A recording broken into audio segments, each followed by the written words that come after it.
નમસ્કાર વિદ્યાર્થી મિત્રો, જય સ્વામિનારાયણ. આપણે ધોરણ 11 સાયન્સ પૂરું કર્યું અને હવે ધોરણ 12 વિજ્ઞાન પ્રવાહની અંદર આપણે જ્યારે પ્રવેશ મેળવી લીધો છે અને જે અત્યારની હાલની પરિસ્થિતિ છે તે જોતા આપણે અત્યારે ક્લાસરૂમમાં બેસીને અભ્યાસ કરી શકતા નથી. એટલે આપણે રૂબરૂ અત્યારે મળવું શક્ય નથી. તો હવે જ્યારે આપણો ભણવાનો અગત્યનો સમય ચાલી રહ્યો છે તો ત્યારે આપણે હવે ટેકનોલોજીના સહારે આપણો અભ્યાસ ચાલુ થાય એવો આપણો એક પ્રયત્ન જરા રહેશે. એટલે હવે આપણે મૂળ વસ્તુ ઉપર એટલે કે મૂળ મુદ્દા ઉપર આવીએ. સૌથી પહેલી વાત એ છે કે તમે ધોરણ 12 વિજ્ઞાન પ્રવાહમાં પ્રવેશ મેળવ્યો એ બદલ સૌ વિદ્યાર્થી મિત્રોને ખૂબ ખૂબ અભિનંદન. અને આવનારા વર્ષમાં એટલે કે 2020-21 તમને ખૂબ જ ઝળહળતી સફળતા તમે પ્રાપ્ત કરો બોર્ડની વાર્ષિક પરીક્ષામાં અને સમગ્ર વર્ષ દરમિયાન તમે ખૂબ જ અથાગ પરિશ્રમ કરો અને તમે ઈચ્છિત પરિણામ પ્રાપ્ત કરો એ માટે તમને હાર્દિક શુભેચ્છા. હવે આપણે આપણા વિષય ઉપર આવીએ.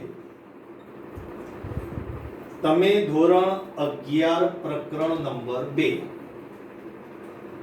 સંબંધ અને વિધેય તમે શીખી ગયા. આ જ પ્રકરણ હવે આવશે ધોરણ 12 માં પહેલું. તો આ પહેલા પ્રકરણની અંદર જે સંબંધ અને વિધેય છે એમાં હું સૌપ્રથમ ચર્ચા વિધેયની કરીશું.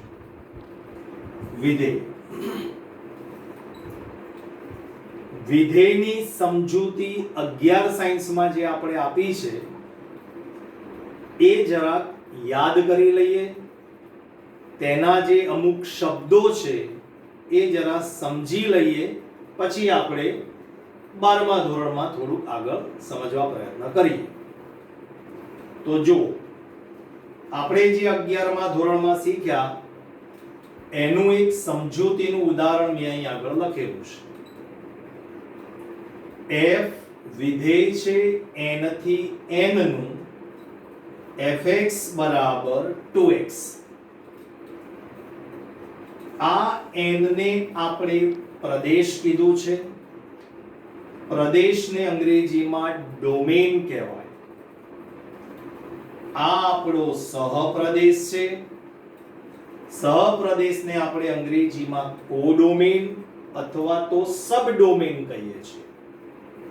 અને આ છે આપણું વિધેય fx બરાબર 2x.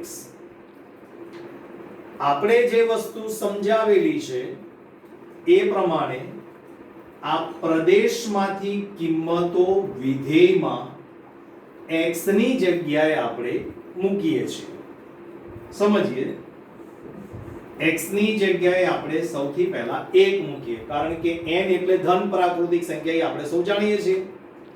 તો આ ધન પ્રાકૃતિક સંખ્યાની શરૂઆત થાય છે 1 થી 1 2 3 4 5 ડેશ ડેશ ડેશ અનંત ગણ છે. x ની જગ્યાએ સૌથી પહેલા 1 મૂકીએ એટલે 2 એકુ 2 2 એકુ 2. x ની જગ્યાએ આપણે 2 મૂકીએ એટલે 2 કૌંસમાં 2 બરાબર 4. x ની જગ્યાએ આપણે 3 મૂકીએ એટલે 2 કૌંસમાં 3 બરાબર 6 ડેશ ડેશ ડેશ. તો આ જે x ની કિંમતો મૂકી આ આપણને fx નો જવાબ મળ્યો. હવે આ જે આપણી પાસે જે જવાબ આવ્યો 2 4 6 ડેશ ડેશ ડેશ એને આપણે શું કહીએ છીએ? તો તો આપણે એને વિધેયનો વિસ્તાર તરીકે આપણે ઓળખીએ છીએ. લખીએ અહીંયા આગળ એટલે ખ્યાલ આવે. વિસ્તાર માટેનો સંકેત આપણો છે RF. R એટલે રેન્જ અને વિધેય અહીંયા આગળ F છે એટલા માટે આપણે શેના વડે દર્શાવીએ છીએ? RF વડે.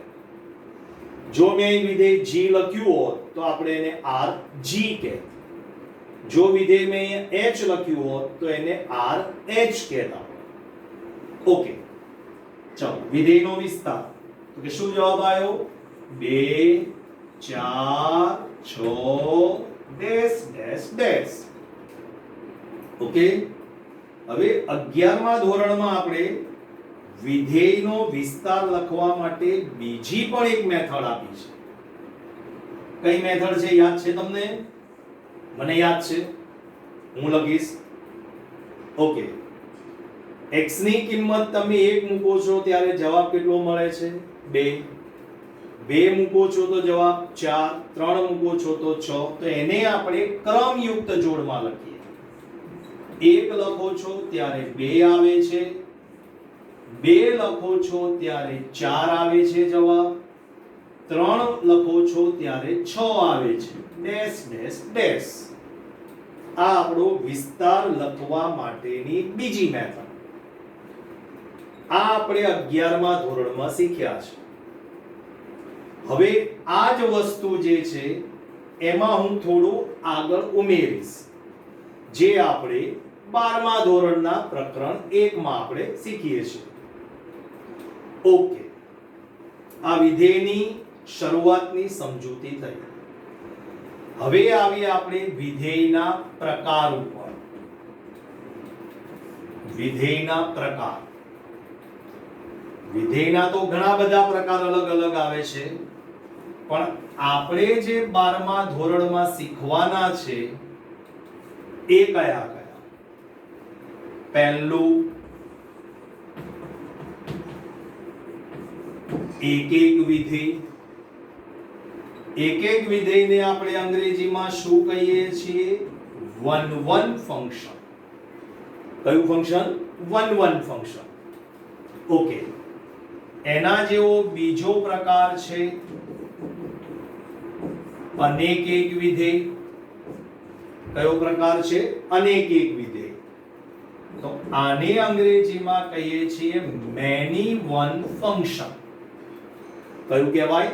Many one function. ત્રીજો પ્રકાર વ્યાપ્ત વિધેય. કયું વિધેય? વ્યાપ્ત વિધેય. એને અંગ્રેજીમાં કહેવાય છે ઓનટુ ફંક્શન. કયું? ઓનટુ ફંક્શન. અને ચોથો જે પ્રકાર તમારી પાસે આવશે એ આવશે પ્રતિવિધેય, જેને અંગ્રેજીમાં કહેવાય છે ઇનવર્સ ફંક્શન. પ્રતિવિધેય, ઇનવર્સ ફંક્શન. આ પ્રતિવિધેય બોલવામાં જરા ધ્યાન રાખજો, નહીં તો ઘણીવાર પરિસ્થિતિ શું થશે? પ્રતિવિધેયની જગ્યાએ ઉતાવળમાં પતિવિધેય બોલાઈ જશે, એટલે પાછો અર્થનો અનર્થ થઈ જાય આમાં. એટલે આ બોલવામાં જરા ધ્યાન રાખવા. ક્લિયર અહીં સુધી? ફરી એકવાર, આ તમે 11મા ધોરણમાં શીખ્યા એ છે. 12મા ધોરણની અંદર આપણે જે શીખવાનું છે અત્યારે આ ચેપ્ટરની અંદર, એમાં વિધેયના પ્રકાર, એક એક વિધેય, અનેક એક વિધેય, વ્યાપ્ત વિધેય અને પ્રતિવિધેય. આ 4 પ્રકાર આપણા ધોરણ 12 માં આપણે શીખવાનું છે. હું અત્યારે માત્ર વિધેયની ચર્ચા કરું છું. તમારી NCERT ની જે ટેક્સ્ટ બુક છે એમાં આ જે ટોપિક વિધેયનો છે એ ટોપિક સ્વાધ્યાય 1.1 પછી સ્ટાર્ટ થશે. 1.1 સુધી સંબંધની ચર્ચા છે, એ આપણે છેલ્લે કરીશું. અત્યારે આપણે ચર્ચા જે કોની કરવાની છે? વિધેયની. અને એ તમારો ટોપિક સ્ટાર્ટ થાય છે સ્વાધ્યાય 1.1 પછી. એ આ તમને પછી જોવા મળશે. ઓકે, હવે સૌથી પહેલા હું તમને આ બધાના કન્સેપ્ટ ક્લિયર કરાવું. કન્સેપ્ટ ક્લિયર એટલે ઉદાહરણ આપીને તમને સમજાવું કે કઈ રીતે એક એક અનેક એક વ્યાપ્ત અને પ્રતિવિધેય કહેવાય છે. ઓકે,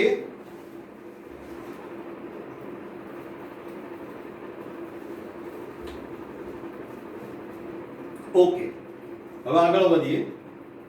હવે મેં તમને હમણાં જે સમજાવ્યું તે પ્રમાણે એક એક વિધેય, અનેક એક વિધેય, વ્યાપ્ત વિધેય અને પ્રતિવિધેય, એમાં સૌથી પહેલા હું તમને એક એક અને અનેક એક સમજાવું શું બંનેમાં ડિફરન્સ છે તે. મેં એક ઉદાહરણ લખ્યું છે અહીં આગળ અને બીજું ઉદાહરણ આ રહ્યું. અત્યારે આ માત્ર સમજૂતી છે, પછી કયા દાખલા ગણવા છે પછી ચર્ચા કરીએ. f વિધેય છે n થી n નું fx બરાબર x1. જોજો સમજજો. x ની કિંમત પ્રદેશમાંથી મૂકું છું f1 1 નો વર્ગ 1. હવે સીધું એક સ્ટેપ ડાયરેક્ટ લખીશ. f2 4, f3 3 નો વર્ગ 9 ડેશ ડેશ ડેશ. આપણે આની વેન આકૃતિ દોરી. આ પ્રદેશ, આ આપણો સહપ્રદેશ. એક મૂકીએ ત્યારે જવાબ 1 આવે છે. 2 મૂકો ત્યારે જવાબ 4 આવે છે. 3 મૂકો ત્યારે જવાબ 9 આવે છે. Dash dash dash dash dash dash. આમાં તમે ધ્યાનથી જુઓ. મેં એટલે જ વેન આકૃતિ સમજાવી છે. આ એક જ કિંમત છે ને એનો એક જ જવાબ છે. 1 1. એનો અર્થ શું થયો? એક કિંમત એક જ જવાબ. આ એક કિંમત તો એનો એક જ જવાબ મળે. આ એક કિંમત એક જ જવાબ.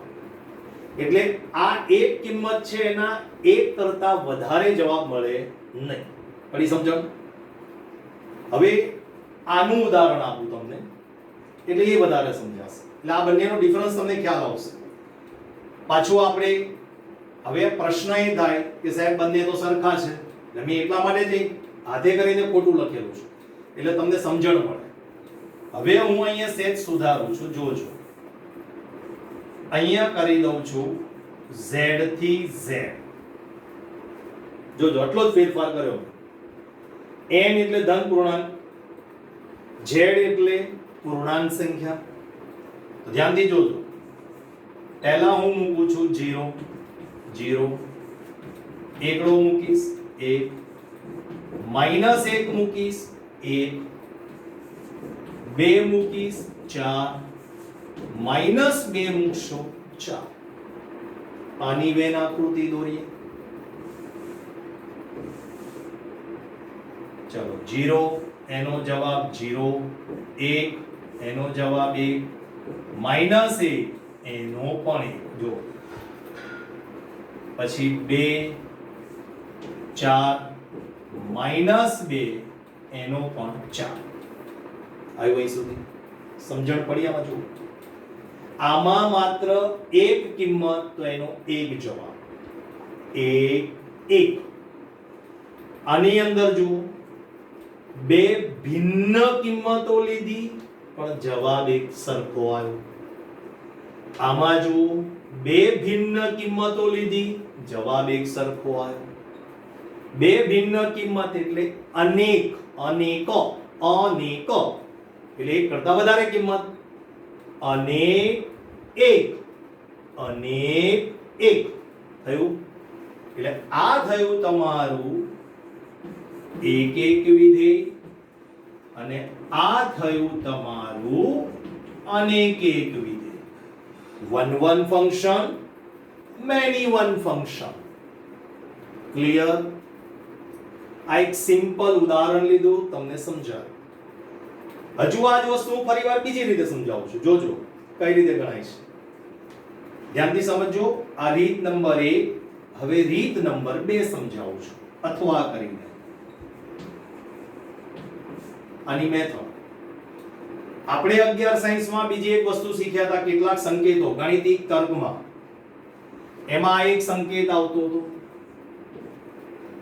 there exist, એટલે એને ગુજરાતીમાં શું કહેતા હતા? એવો કોઈક x. પછી આવો બીજો સંકેત આવતો હતો ઊંધો એ. આને શું કહેતા હતા? એવરી એક્સ અથવા ઓલ ઓફ એક્સ. આ સંકેતનો ઉપયોગ કરું છું, જોજો. Every x1 x2 belongs to n કૌંસમાં લખવા. આપણે 11 માં સમજાવેલું છે. આવું કેમ લખતા હતા આપણે કીધું હતું પપ્પા મમ્મી એક જ હોય ત્યારે આ ચોપટ કરવા. ઓકે, એટલે આપણે જે આ કિંમતો લઈએ છીએ શેમાંથી લઈએ છીએ? પ્રદેશમાંથી લઈએ છીએ. શેમાંથી લઈએ છીએ? પ્રદેશમાંથી. ક્લિયર? તો એની શરત છે every x1 x2 belongs to n. તો એની શરત શું છે? fx1 બરાબર fx2. આ પહેલી શરત. એક એક આવે, ક્યાં એક એક આવે? આ મેથડ કોમન. બરાબર, જોજો. x1 x2 belongs to n, fx1 બરાબર fx2. તમારી રકમ આની આ fx બરાબર x વર્ગ છે, એમાં x ની જગ્યાએ x1 મૂકો. x ની જગ્યાએ તો fx બરાબર શું થઈ જશે તમારું અહીંયા? x1 square. fx2 બરાબર શું થઈ જશે? x2 square.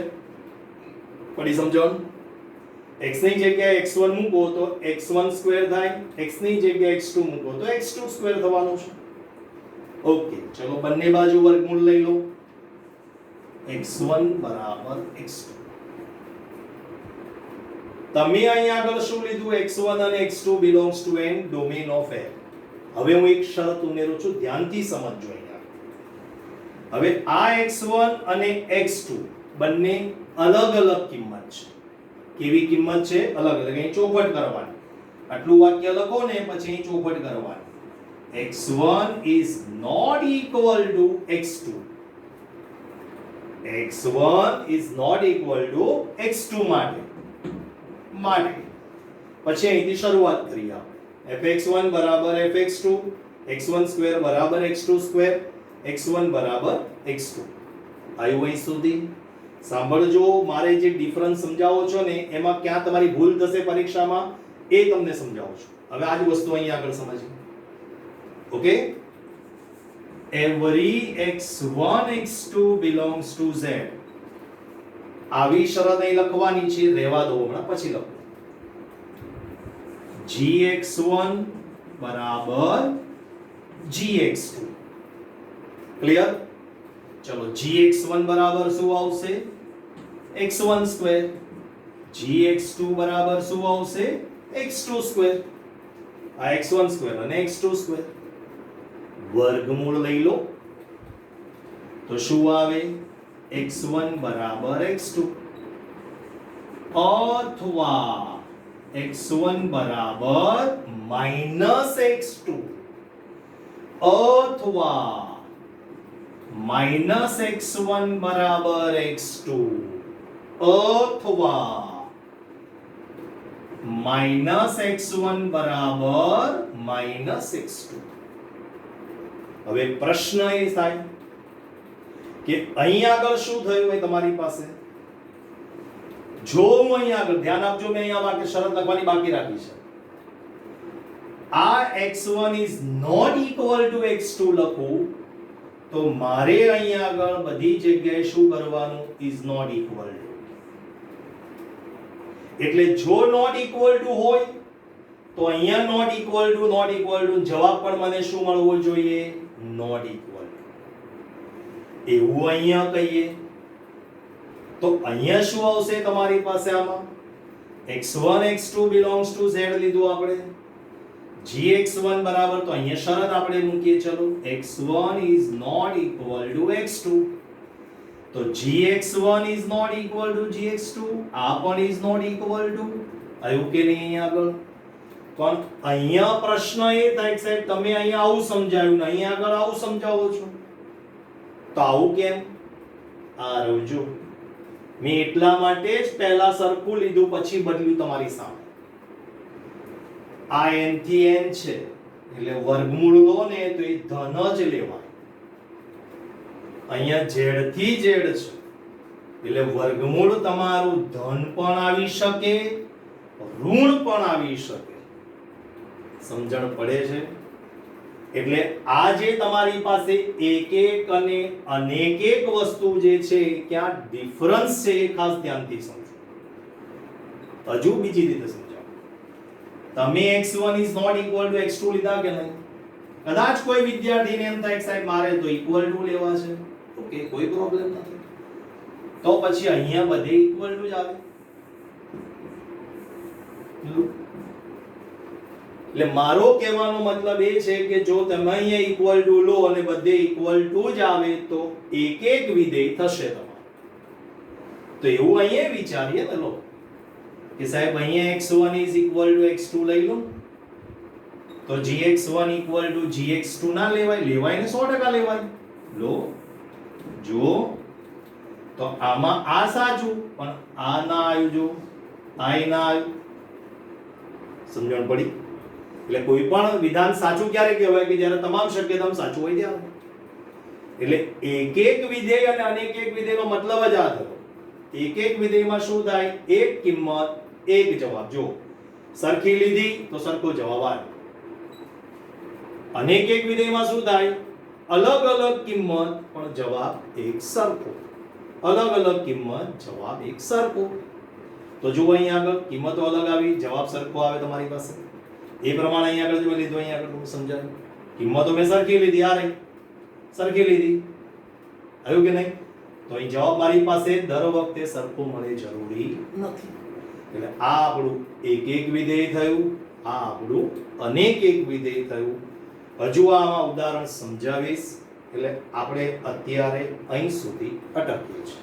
ઓકે, જય સ્વામિનારાયણ.